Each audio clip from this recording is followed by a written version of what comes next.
welcome and a good morning to you guys, wherever you are joining us from. We are privileged, as usual, to have you guys on with us. Very, very privileged to have each and every one of you guys on with us this morning. So, a good morning to each and every one of you, wherever you wonderful folks are joining us from. Good morning, good morning, good morning.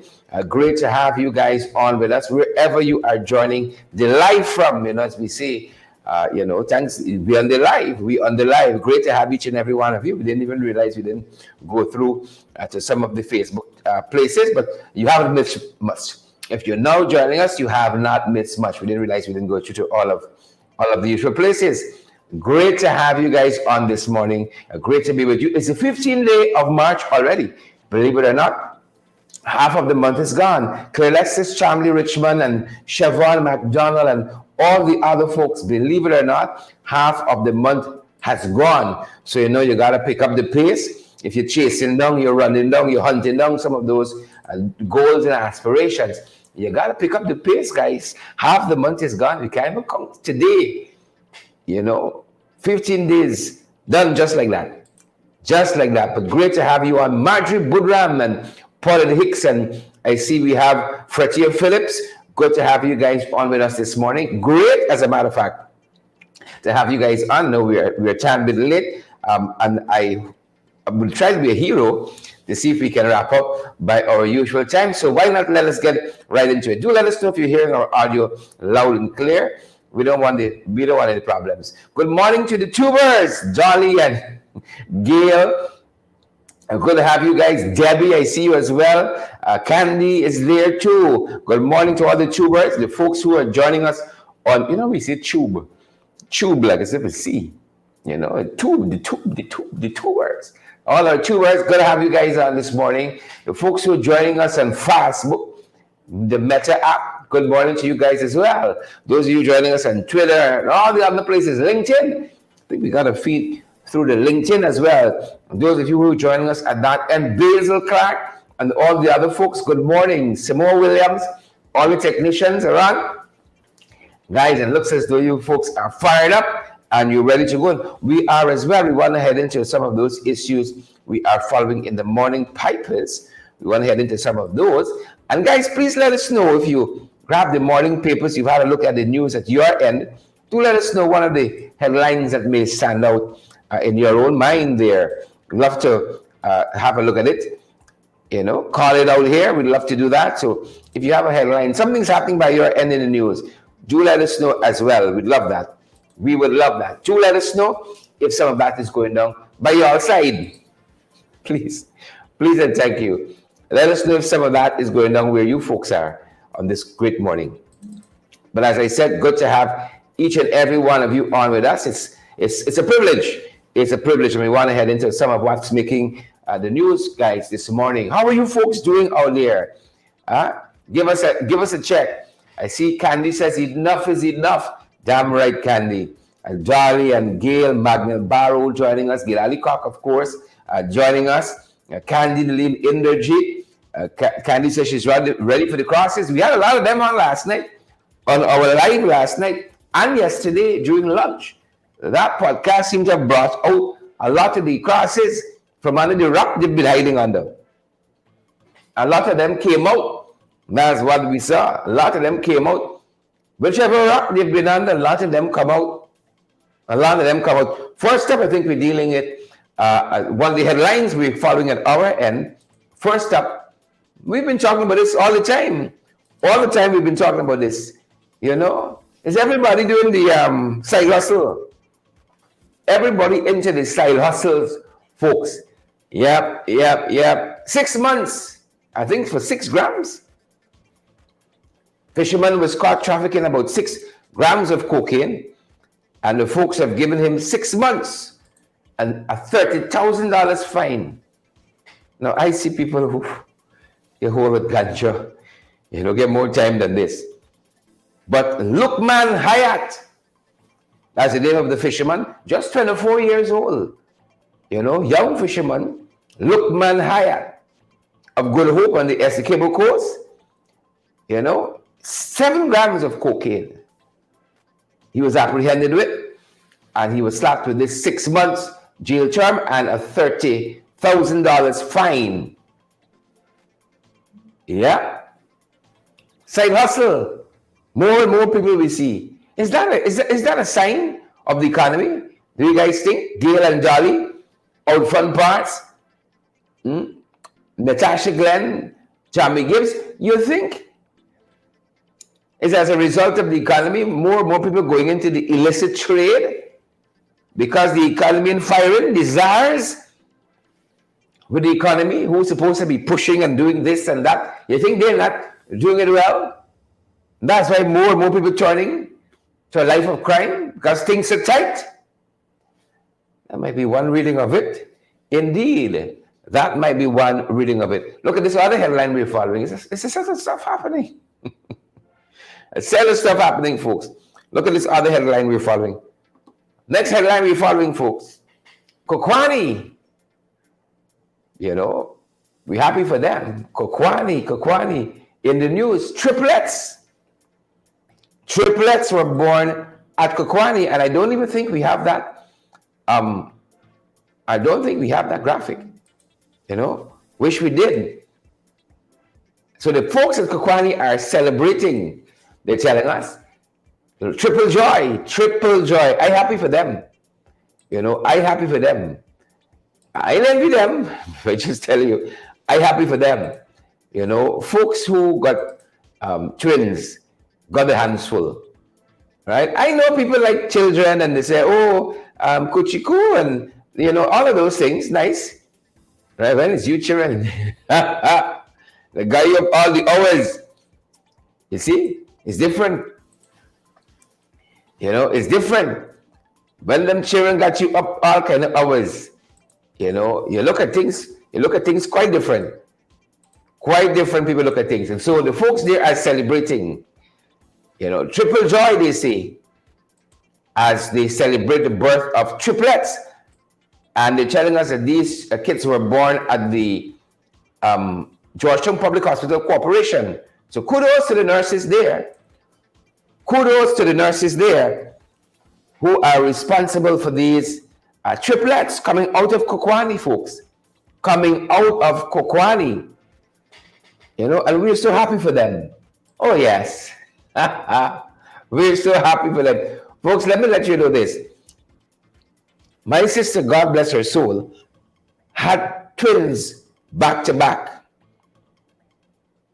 Right? Back to back. 1 year she got twins, 2 girls, and then the next year she had a boy and a girl. Right? She and her husband no rest. Right? They in the house working, sir. They in the house working, sir. So for the second time, mother, Christine Hope, she's grateful for the birth of her healthy triplet boys. And this happened believe it or not, it happened since the 28th of February, but it's now coming to life. But we're grateful. Right? Hope resides in the village of Kokwani, and we wish them the very best. Triplets. Folks, if you can be a blessing to folks like this, you know, these people will have their hands full. One little bundle of joy. You know, today's economy could rock you up in the thousands. You got 3 to deal with. You know, that's why we don't envy them. We're happy for them. We're happy for the hopes. We don't envy them, nonetheless. We say, welcome to the world. You know, welcome to the world. Welcome to the world. What a lovely thing. Triplet joy. Isn't that nice? Isn't that lovely? We happy. We happy.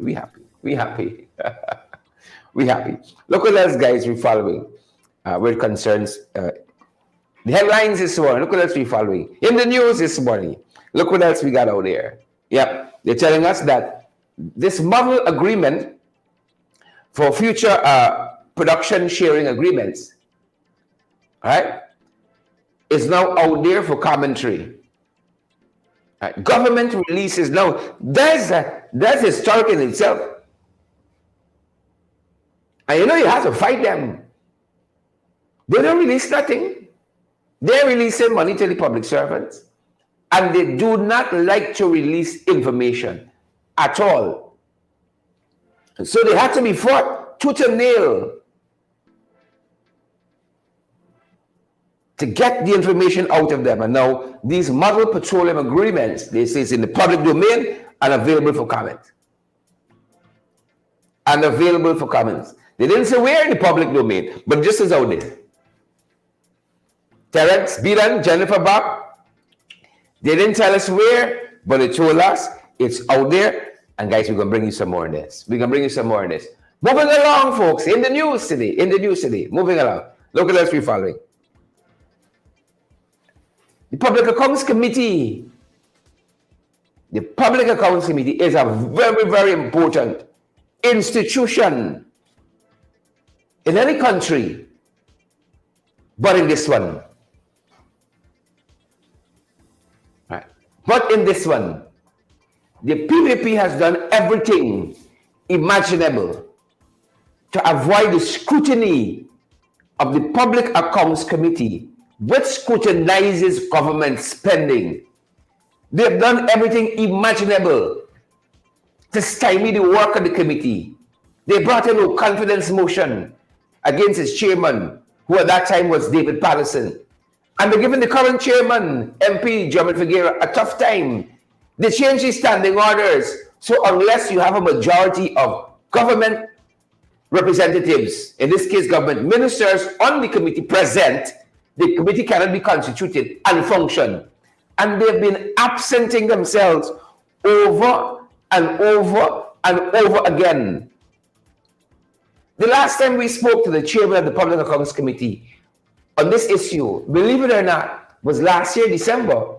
And that was the third time the PPP had absented themselves from the committee, if I remember correctly, and the committee could not meet. Right? They have now, this is March of the new year, and they have absented themselves 7 times since that. The committee meets every Monday. I think we got 4 Mondays in a month. If you miss 7 times between January and now, you see where we are?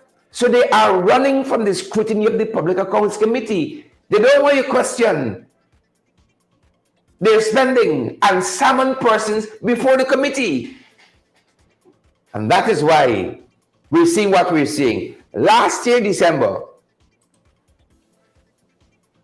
we asked the chairman of the Public Accounts Committee for his thoughts on what was happening, his thoughts on what was going down at the time. This was December of last year, December of last year. And this is what the chairman of the Public Accounts Committee told us then about the absenteeism. They put out a statement to the effect as well, the absenteeism of the PPP on that committee. The Public Accounts Committee of the National Assembly of Guyana continues to suffer due to the lack of meetings for the examination of public funds by the government, due to the consistent absence of PPPC members of the Public Accounts Committee. Today, the 12th of December, 2022, marks the 3rd consecutive Monday of no meeting of the Public Accounts Committee since the National Assembly came out of recess due to the absence of a quorum from the presence of PPPC members of the PAC. Amidst the widespread allegations and massive corruption at all the ministries of government and at some regional administrative offices, this continues to be of concern to the members of the Public Accounts Committee who are forever present at those meetings whenever they are called.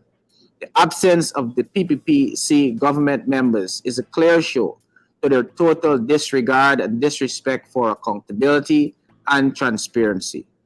The PPPC members' continued absence from the PAC is clear evidence of the continued breakdown of the guardrails of our institutions and democratic principles and norms.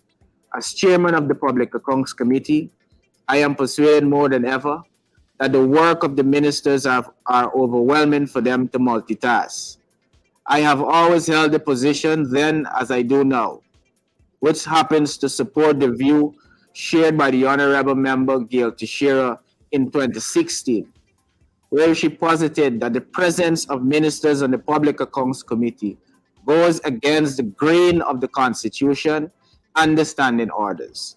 She further added that she recognized that the PAC's work involves the oversight and accountability of government expenditure, and she pleaded then that ministers should not sit on the PAC.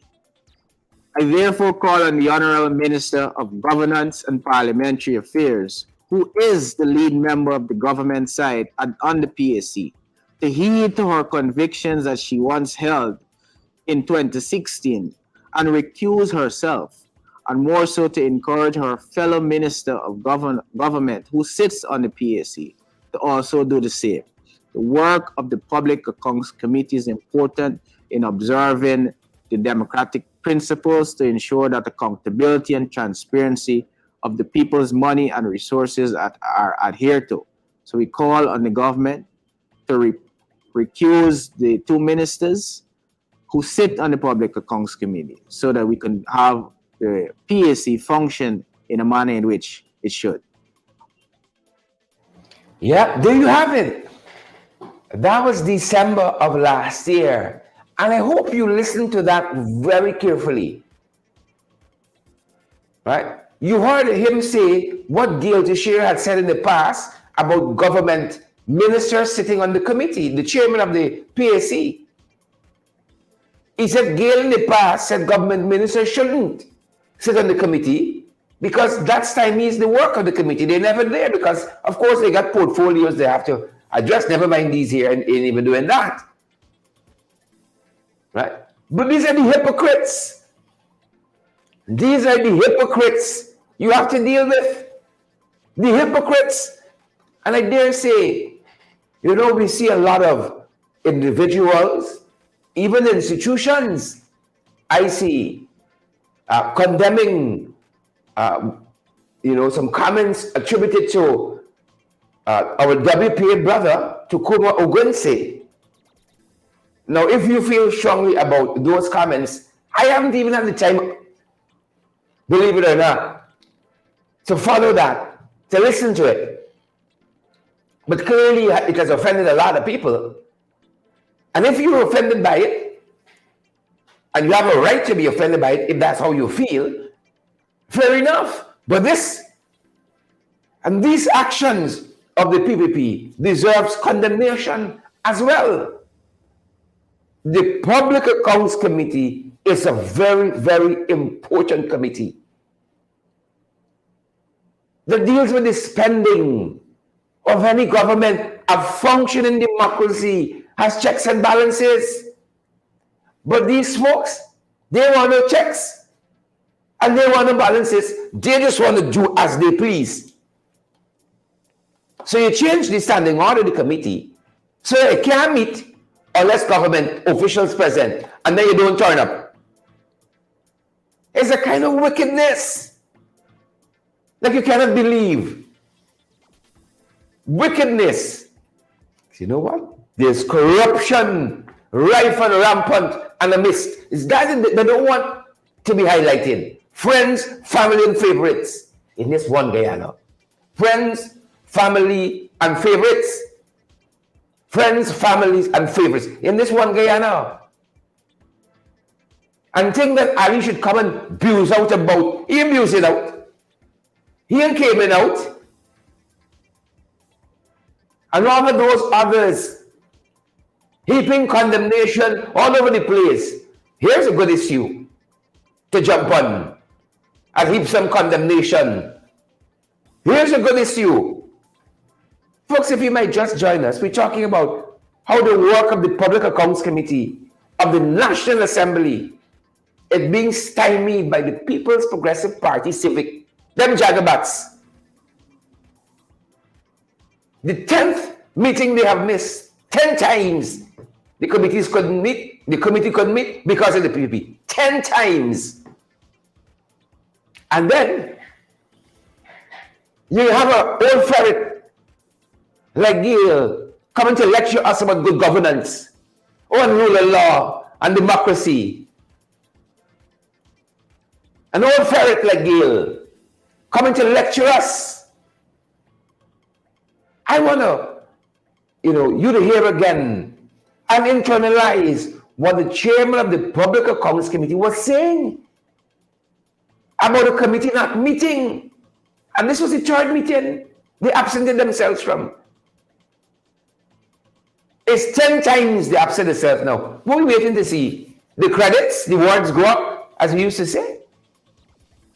Chairman of the Public Accounts Committee, the Honorable German Figueroa, addressing that issue in December of last year. Take another look and another listen. Public Accounts Committee of the National Assembly of Guyana continues to suffer due to the lack of meetings for the examination of public funds by the government, due to the consistent absence of PPPC members of the Public Accounts Committee. Today, the 12th of December, 2022, marks the third consecutive Monday of no meeting of the Public Accounts Committee since the National Assembly came out of recess due to the absence of a quorum from the presence of PPPC members of the PAC. Amidst the widespread allegations and massive corruption at all the ministries of government and at some regional administrative offices, this continues to be of concern to the members of the Public Accounts Committee who are forever present at those meetings whenever they are called.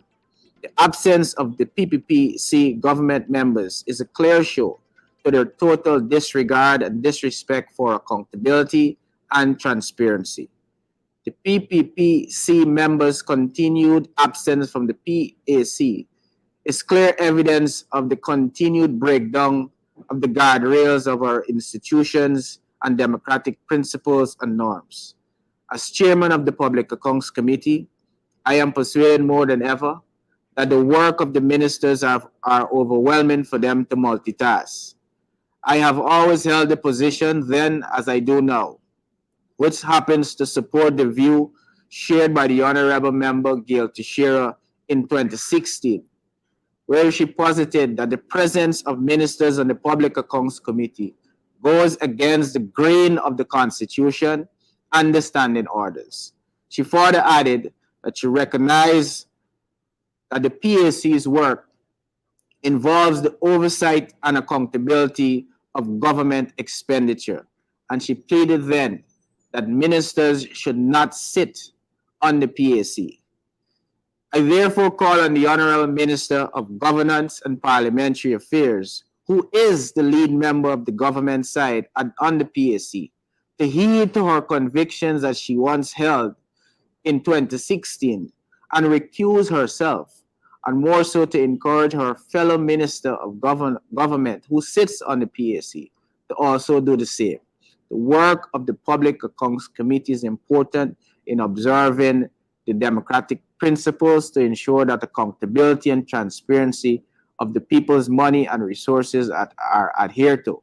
So we call on the government to recuse the two ministers who sit on the Public Accounts Committee so that we can have the PAC function in a manner in which it should. Folks, I dare say, the Honorable Member Gail Teixeira is not only an old ferret, she's a hypocrite. Passionately championing one thing in 2016 and now, about face. Hypocrite. Hypocrite. And I say to all of those, passionately championing other causes, rebukes and condemnation, very important issue that runs through the national life in this country. How our taxpayers' dollars is spent, how our national patrimony is being dispensed with. The Public Accounts Committee, very, very important in the life of any nation. But them boys, the one Guyana boys and girls, not for them. Not for them. Not a headline we're following. COVID again. Folks, be careful out there. Be careful out there. 3 more confirmed cases. They're telling us, isn't that so? Am I reading the right headline? Yeah. 3 new patients. COVID-19. You might want to watch that. Might just want to watch that. Sid Romain and Dan Mitchell, 3 new confirmed cases. Folks, what we showed you there about the PAC, my mind is still on it. His thing to share the live for, smash that emoji button, tag your friend. You see, use defend these jagabats and these trench crappos. Look here, what are you going to say about this? Defend them to the fault. And one of the tragedies we have in this country is that people hold the APNU AFC coalition by a different standard to the PPP. Had it been the coalition who had changed the rules for the PAC, condemnation like you have not seen before from your own. Had we been the one to dismiss the chairman of the Public Accounts Committee, you would have seen condemnation like you've never seen before, and from your own, inclusive.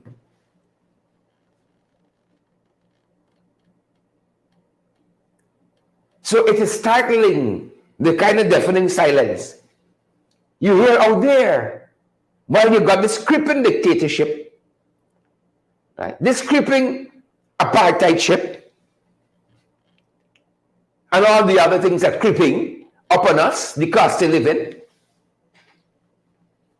But I guess it's fear of victimization because it's a different standard we hold the coalition to, as a different standard we hold these pack of jagabats. It's a different standard. That's one of the problems in this country. And the coalition had made some of the missteps, grave missteps, on COVID-19 that this administration had made. My God. Huh? You want to bond with we like that? You would not bond with we like that. You want to bond on us.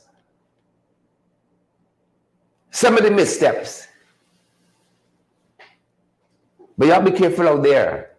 COVID-19 is still very real. Glenford, right? Glenford Gordon, that is, and Annette Cummins, Naomi Drucker as well, Loki Howell, hope one day become high key. Out front parts, yeah. That's what we got to deal with. Be careful out there with COVID-19. I'm certain now all the protocols and everything, the sanitization, the social distancing, and so on. If you got to put on the fancy suit, the woman had on the haute couture, looking like a porcupine, so be it. But social distance, if you can. Please and thank you. Social distance, if you can. You got to avoid them. Avoid them like the plague. Avoid them like the plague. Look what else we're following, folks. Look what else we're following. Do we have it there? The writing is so fine here, cut up. Right? The police officer who was shot by his cousin, they're telling us is still on life support. The police sergeant who was shot, and we really and truly wish him the best and a speedy recovery. The odds are stacked against him, but we're still hoping for the best because that's who we are. All right? We're hoping for the best and that he pulls out. He pulls through. He pulls through. We are hoping. German Semple is the name of the officer. German Semple. We really and truly wish the best for him. He's at the intensive care unit of the Linden Hospital complex there. We wish him the very best as he battles for his life. Right? Because somebody just decided, I can shoot you in your head. Wish him the best. That's one of the headlines, the other headlines we're following. And finally, in those headlines that we are tracking this morning, there's this one. There's this one as well. There's this one. All right. Do we have it? Do we have it? Do we have it? I think that was the final. I think that was the final one. Our thoughts and prayers are with that policeman. That is the final headline we have for this morning. And those are just some of the stuff we're tracking. We're tracking them in the morning papers. We're tracking them in the news today. We're going to turn our attention now, folks, to some of the things that are brewing. Some of the things that are brewing internationally. some of the things that are brewing in the region and some of the things that are brewing locally as well. So that is where we turn our attention on. And first up, folks, Biden. Only a boy, Biden. That's what we're checking. Biden is in the news this morning, of course. When is he not in the news? Maybe we should start here. When is he not in the news? All right. He's trying to put a check on gun violence. I think Michigan State University was the last mass shooting we had. Did we have one since then? Put a check on how easy it is to buy a gun in the U.S. Put a check on that. Yeah, because they got a lot of problems. All kinds of people, weird people, mentally unfit people have access to weapons and causing all of these problems that we're seeing. It's not easy. Not easy at all. Causing a lot of problems. And so President Biden has recently signed an executive order to tighten background checks. You got to do more stringent background checks. Can't just walk up the road and boom, you buy a gun. What do you think it is at all? Just like that? Huh? Just that? Don't come around with funny. You know we like that. Don't come around with funny. So they are working very hard on that front. Working very hard on that front, and we're going to see, folks, how that goes. We're going to see how that goes. Working very hard on that front. Background checks, they say. More checks, more background checks. Some of what they're working on. In other news, we're following internationally, folks. Other things brewing internationally. This is one of them. You know, stringent, more stringent requirements for background checks. Yep, tightening up there, tightening up. Good. The UN is going in the direction to kind of bring down the temperature on Islamophobia and instituting a anti-Islamophobia day to stamp out anti-Muslim hatred. We got to do all that we can to bring down, race hate and, put a damp on all of those things that kind of tug at our emotions and can push you in a wrong direction. So they're working on that anti-Islamophobia day. And they're telling us here that a UN report indicated that suspicion, discrimination, and outright hatred towards Muslims has reached epidemic proportions. All right? And the United Nations is observing today, believe it or not, today, March 15, as the International Day to combat Islamophobia. Right? With the goal of taking concrete action in the face of rising hatred, discrimination, and violence against Muslims. A worthy cause, if any. Right? And hate, whether against Muslims or Jews or Gentiles, Christians, against any people, any religious belief system, should be something we all try to pull the temperature down. All of us. So this is one of the things that's happening out there, and one of the issues we're following. So happy anti-Islamophobia day. Let's do what we can to bring down the temperature. Right? Lots of finger pointing with this downing of the US drone. They said it, international airspace. And the US is accusing Russia of doing that. Remember we told you? The report we had suggests that Russia doused the drone with jet fuel. Yeah, international airspace. And that's what we know so far. Right? And the US is viewing it as provocation. Believe it or not. The provoking people. Regional news, some of what we're following regionally, folks. touch on what we're following regionally. In the morning brew, what's brewing regionally? There's plenty of things. Brewing regionally. What are we tracking regionally? Churning from what we were focusing on internationally to what's going down in the region, good folks.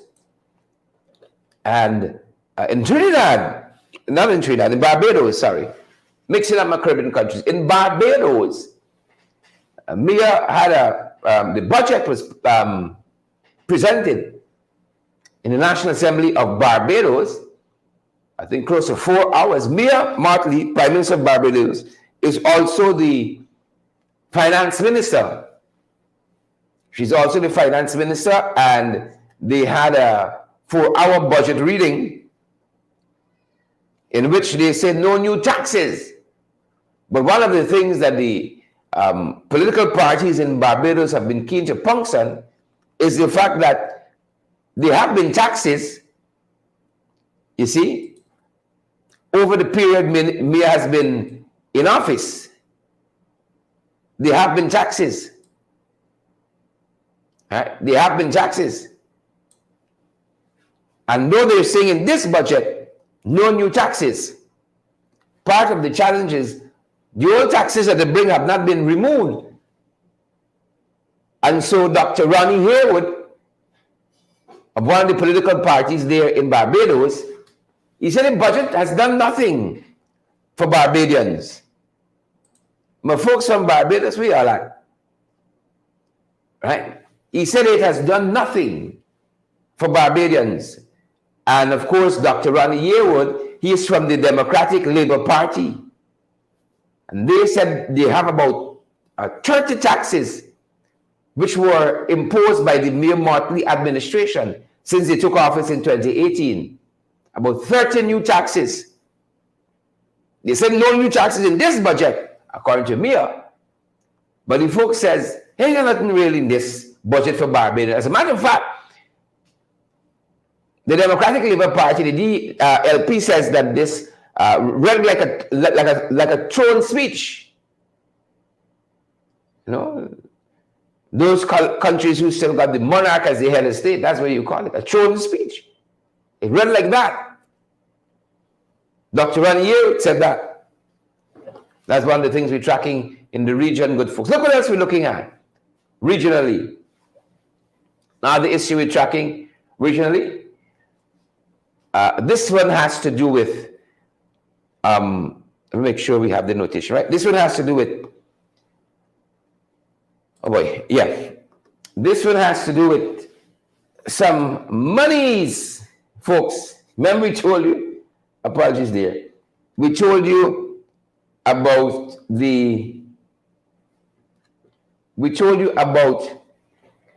that big jackpot in the USA. Big jackpot in the USA.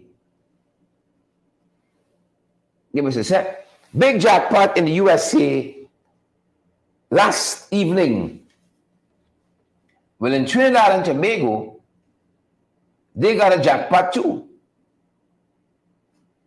And they're telling us that some folks are salivating.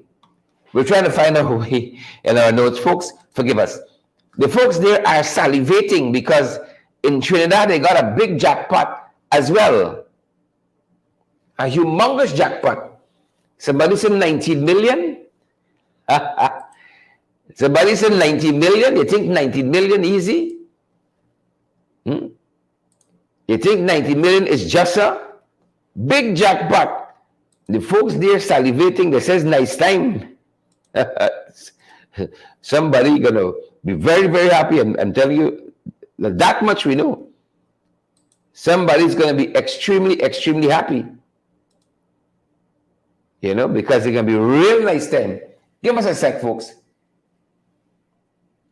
Trying to find our footing. They said it's gonna be a real nice time there. Because this is a huge jackpot. If you calculate, is the TT dollar still changing locally 30 to 1? Is it? Is the TT dollar still 30 to 1? 30 Ghana dollars to 1 TT dollar? The folks are saying it's going to be a nice time. Give us a quick sec and we're going to be...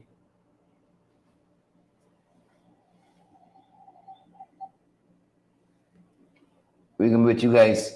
So it's going to be a nice time for some folks.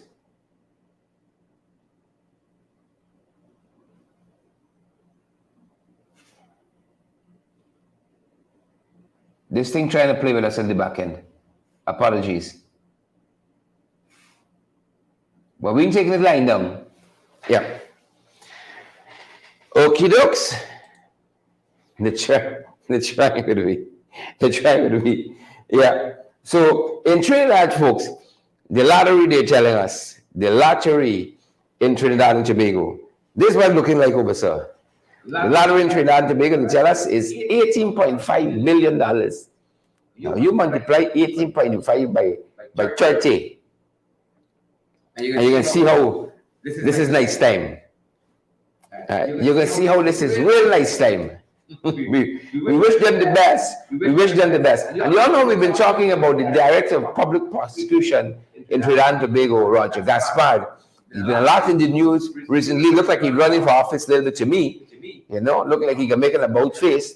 But the Director of Public Prosecution, I know he had a lot to say about the justice system being on the verge of collapse, and he had some back and forth with him and the Prime Minister. Well, the Attorney General is going to be meeting with him. Reginald Amore, Trinidad's Attorney General, is going to be meeting with him this morning, probably meeting right now, because they were scheduled for 9 o'clock meeting this morning.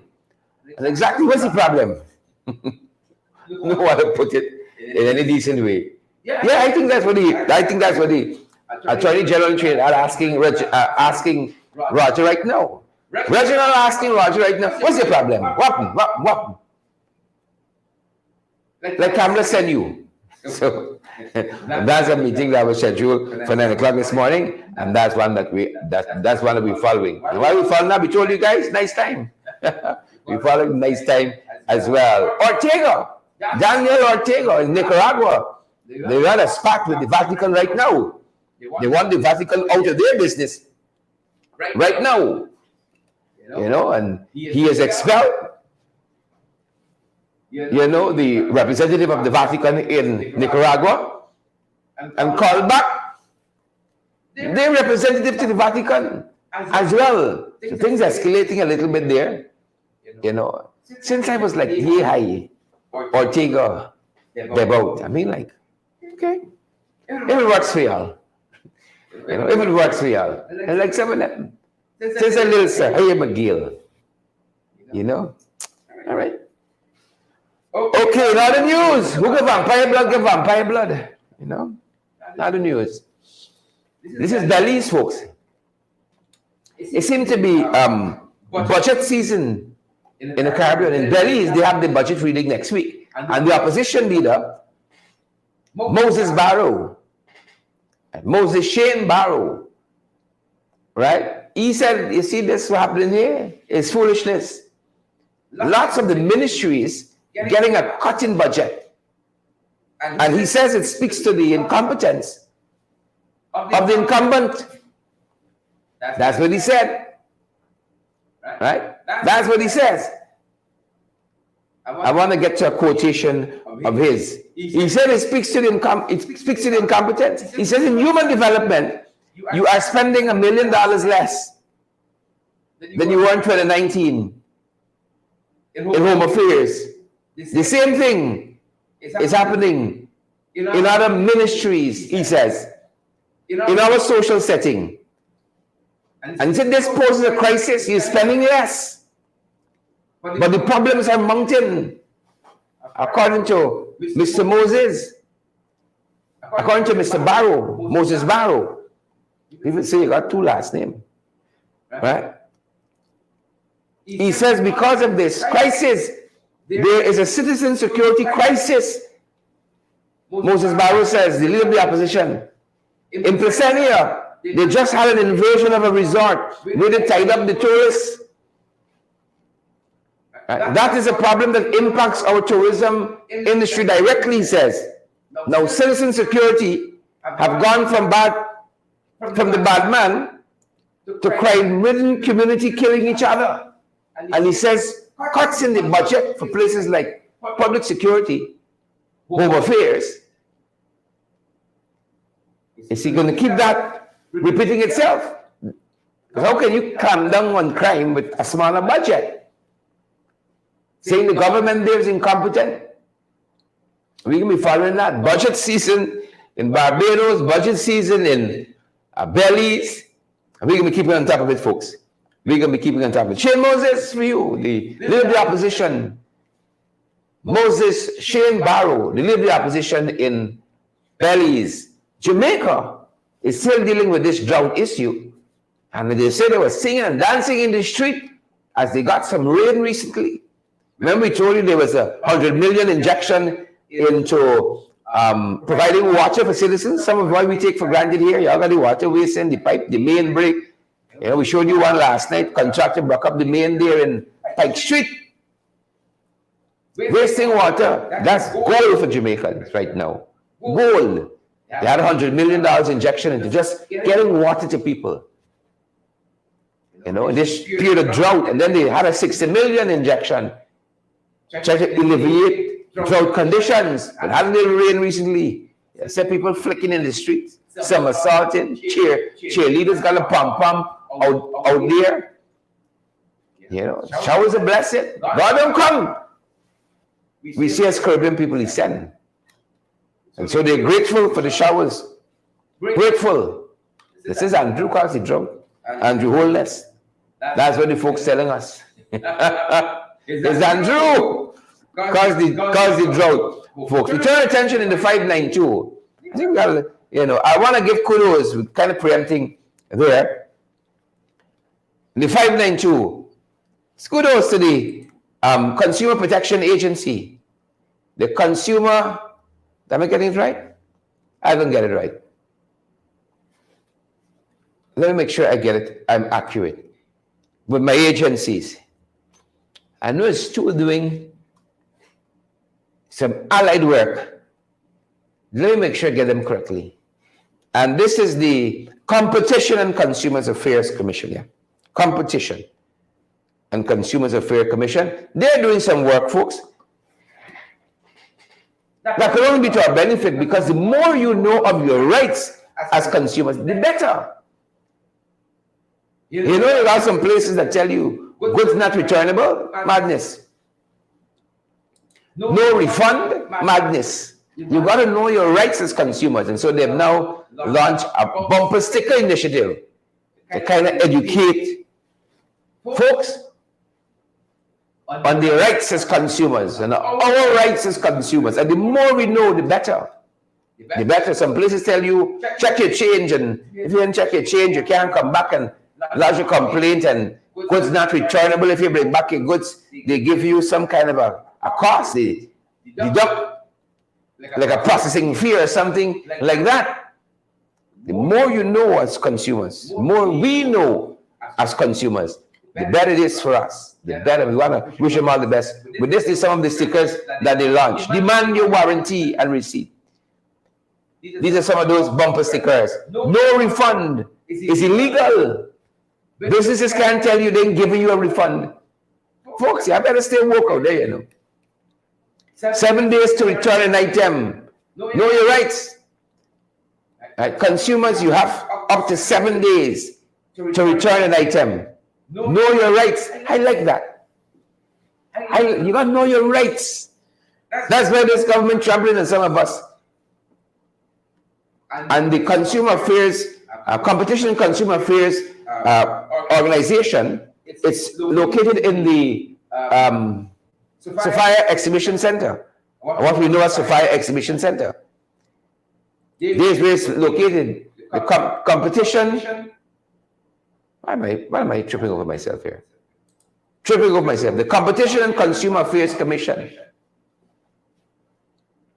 In what we know as the Sophia Exhibition Center. They're located there. You got a complaint? Reach out to them. Reach out to them. You know, and they're doing all of this in tandem with World Consumer Day. World Consumer Day. All of this is in tandem with that initiative. World Consumer Day. And I say, folks, it can only redound to our benefit. The more we know as consumers, the more we can assert our rights. The more we can assert our rights. And plans on track for local government commission says Gunraj run out. Or them type polls to swim out. Everything on track. Everything all right. Yeah. Like when some people go to the doctor, he say, "What the doctor tell you? Everything all right." He say everything all right until everything is not. You have to push back nomination day. You know, postpone. You know, local government election day. All was announced. Reopen continuous registration, reopen claimant objection. All is not well. Since I know you had a look at it recently, but all is not well. Please and thank you. Well, all is not well. I know if you observed recently anything says, but all is not well. It is not. So don't fool yourself. All is not well. He said plans and track.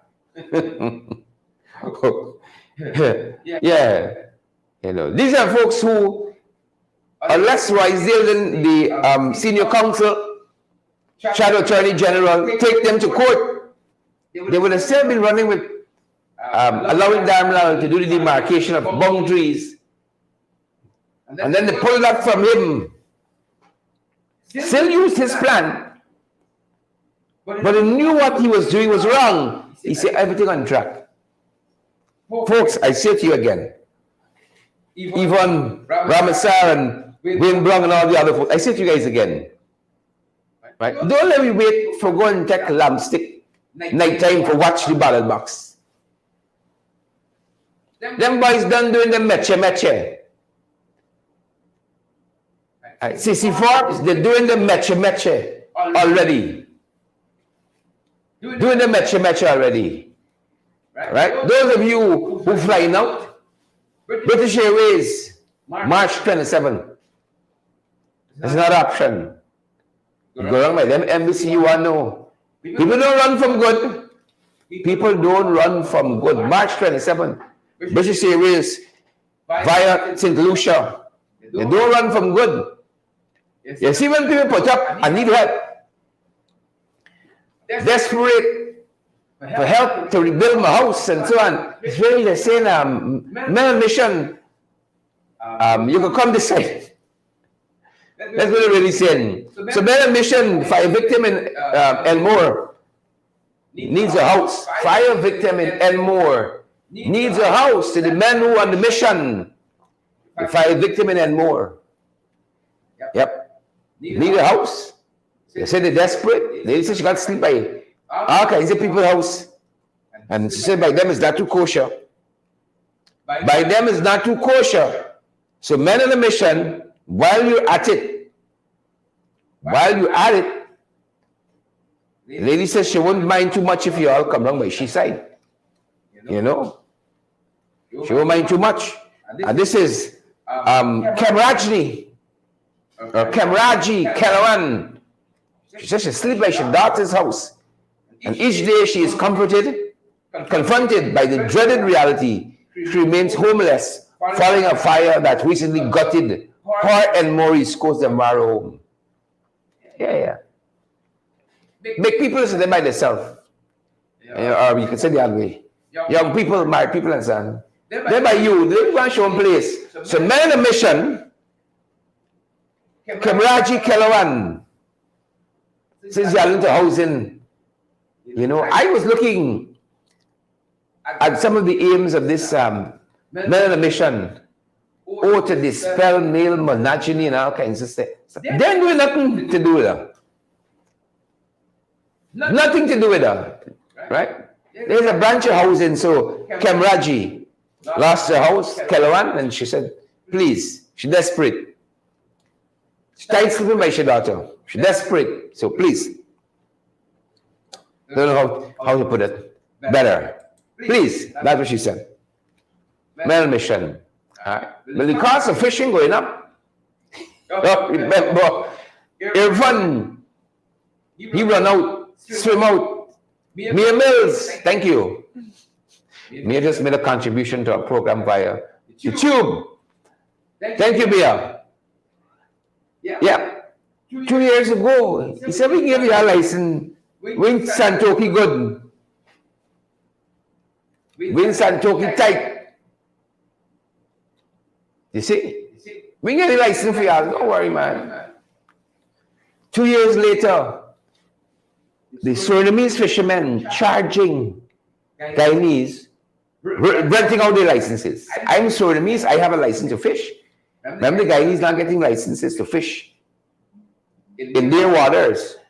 In their waters. So the Surinamese renting out their licenses, 5,000 US. Yeah. Irfan said, we come in, working on it, we working on it. The licenses were supposed to be delivered 2 years ago. 2 years ago. Yep. Promise delivered. What in the schools? What happening in our schools? Are our teachers being protected? You know? Is the ministry doing enough to protect our teachers? Are they doing enough? Some madness happening in this country. What madness?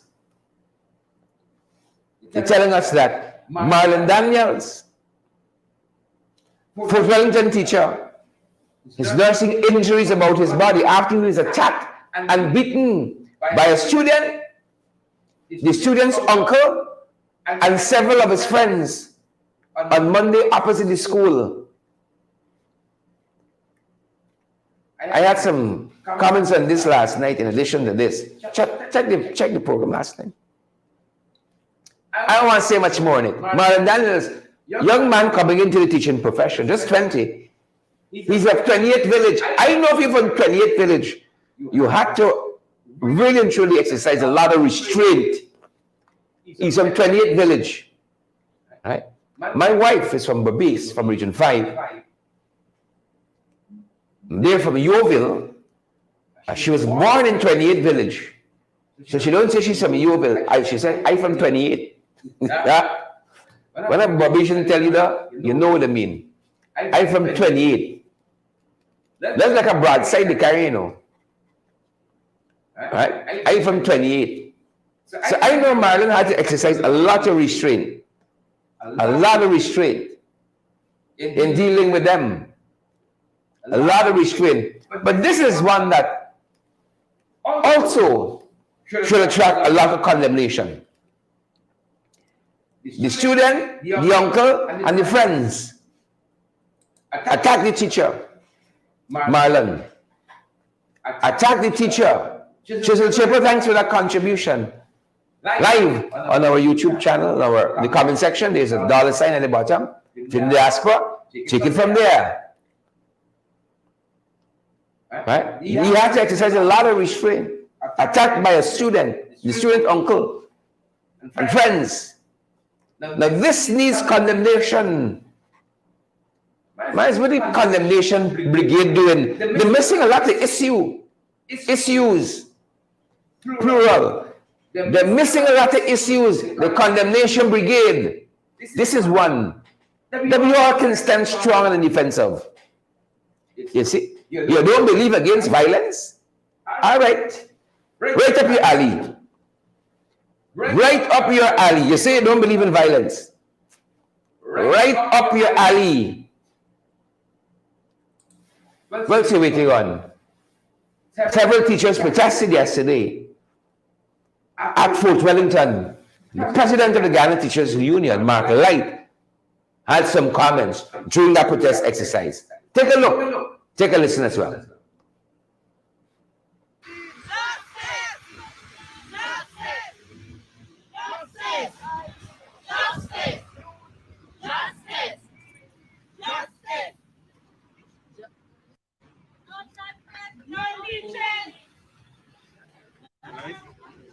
just want to make a comment, right? I'm out here with the teachers of Fort Wellington Secondary School protesting the incident that took place where a colleague was seriously injured by a guardian and several students. What we have seen over the course of the last several hours is no action taken in terms of the perpetrators being charged for wounding our teacher who was on duty at the time when the incident occurred. And secondly, nobody from the department came to speak with the teachers. They're 1 minute away from to speak with the teachers. The department is solely a stone throw from here. Less than a minute if you're driving, and if you're walking about 2 minutes. Plus they get access to government people. What we have noticed is that no one came to the school from the time school commenced this morning until about 10 something. When the HM called the department to inform that the teachers are going to be protesting because they felt as though they were left on their own, nobody cares. Nobody intervened to see how traumatized our teachers were. But to be told that you cannot protest. We are out here, and we are out here, we're going to stand until the police indicate that there are actions taken against the perpetrator. And secondly, until the Department of Education, and by extension, the Ministry of Education address this matter. We are very, very sad about the whole situation, and we would like an immediate action to be taken against the perpetrators of this matter. All right, so people are all out here. We love to go back into the school and teach the children, but the situation is that we are confronted with an uncaring department, an uncaring system that pays no mind to the welfare of teachers. So there are different factors that are here indicating how teachers felt about this incident. And mind you, this is not the first incident of teachers being assaulted this year. A simple count indicates that it's more than a dozen cases of teachers being assaulted on the plant. And this has got to stop. For too long, we have been taking these things lightly. I am not aware of any other profession where the workers or the employees are assaulted and they work as though it's business as usual. It is time that we have a better security system in the school. It is time that we have a more proactive Department of Education. It is time that the system shows more care and love for teachers other than wanting us to teach. And so I want all Guyanans to know that this is a very serious matter, and we will not accept the continuation of teachers being assaulted. Yesterday was Sir Daniels. Today we don't know who it will be. Tomorrow we don't know who it will be. So unless we take a stand for the administration to put systems in place to have proper security and protection of our teachers, we will continue to let our voices be heard. Thank you.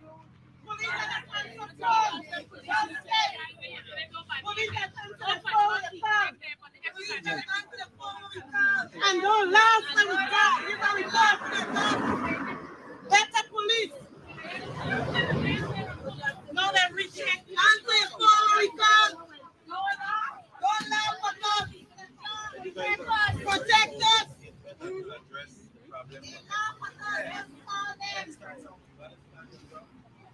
We need justice.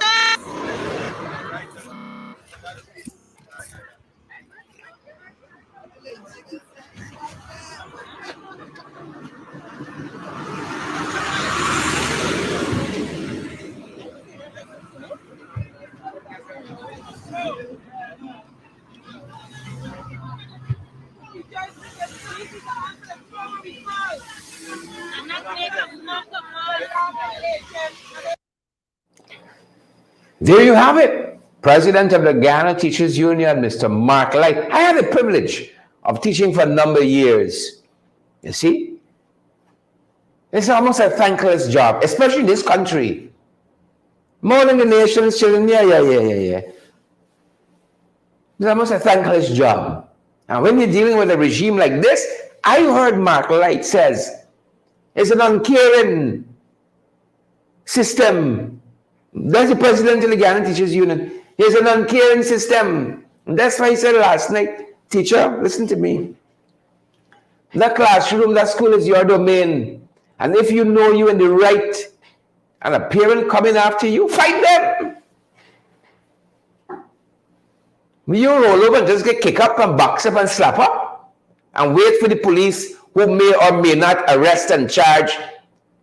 And in a judicial system like this one, every case, files and all, they go missing. Please. Please. I ain't praising nothing yet. And the condemnation squad,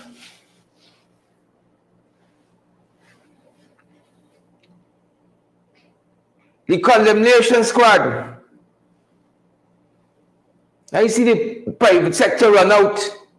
Me near them and Sharon Das. And what he could do internationally, you know, to stop investors and so on, if you got a high commissioner behaving like that. Oh, see Rogers happened, caught on camera, beating up a young lady in a bad settlement supermarket. Being here, half of them. The condemnation squad. And on the teacher issue, me hear them condemning violence against teachers. You know why? Because there's hypocrites. You know why? Because there's trench crappos. That's why. And jacobats.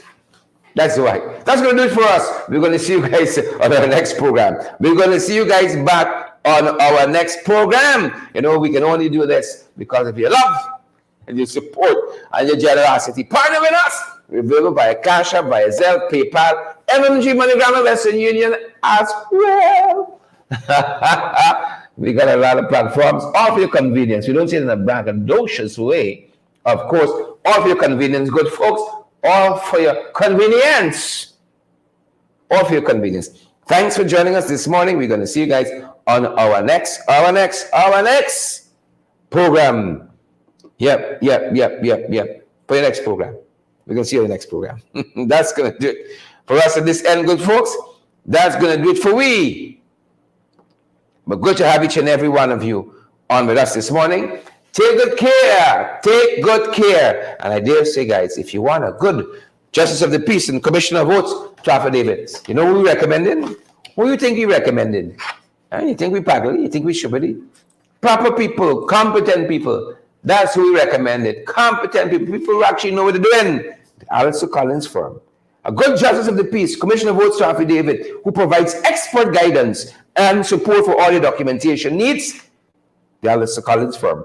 They open Monday through Saturday at the Carrion Mall on Lamaha Street between Camp and Waterloo Street. 649-6410, 685-6448. Monday to Saturday. I'm intrigued by that. I use these guys, and that's why I give them the shout out all the time. Because I use them and I find them to be very competent.